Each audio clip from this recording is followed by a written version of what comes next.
আসসালামু আলাইকুম। নতুন ভিডিওতে সকলকে স্বাগতম। সর্বশেষ পাকিস্তান সফরে বল হাতে গতির ঝড় তুলেছিলেন নাহিদ রানা। সাম্প্রতিক সময়ে দারুণ বোলিংয়ে প্রশংসা কুড়িয়েছেন এই বলার।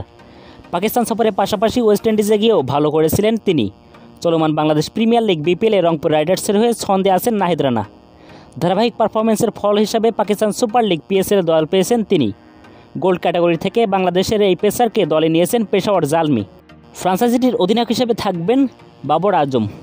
নাহিদ রানা পাওয়ার পিএসএলে দল পেয়েছেন লিটন কুমার দাস। সর্বশেষ 12 মাসে ব্যাট হাতে সময়টা ভালো যায়নি তার। এক বছরে জাতীয় দলের হয়ে 5 ওয়ানডেতে 6 রান করায় বাংলাদেশের চ্যাম্পিয়ন্স ট্রফির দল থেকে বাদ পড়েছেন ডানহাতে এই ব্যাটার।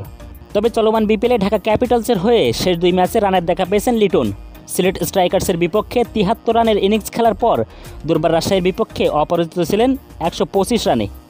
বিপিএলে সেঞ্চুরি করার পরদিন পিএসএলে আগামী মৌসুমের জন্য লিটনকে দলে নিয়েছে করাচি কিংস। সিলভার ক্যাটাগরি থেকে ডানহাতি এই ব্যাটারকে টেনেছে ফ্রাঞ্চাইজিটি। লিটনের পর একই ক্যাটাগরি থেকে দল পেয়েছেন রিশাদ হোসেন। কানাডার গ্লোবাল টি20, জিম আফ্রো টি10 লিগ ও বিগ ব্যাশের পর এবার পিএসএলও দল পেয়েছেন তিনি। বাংলাদেশের এই তরুণ লেগ স্পিনারকে দলে নিয়েছে লাহোর কালান্দার্স।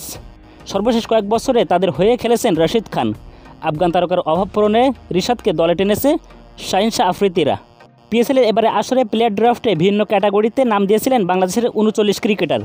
সাকিব আল হাসান, মুস্তাফিজুর রহমান, নাজমুল হোসেন শান্ত, মাহমুদুল্লাহ রিয়াদ, শেখ মেহেদি হাসান, হাসান মাহমুদ, তানজিম হাসান সাকিব, সাব্বির রহমান, তাসকিন আহমেদ ও ইয়াসির আলী রাব্বির মতো ক্রিকেটাররা।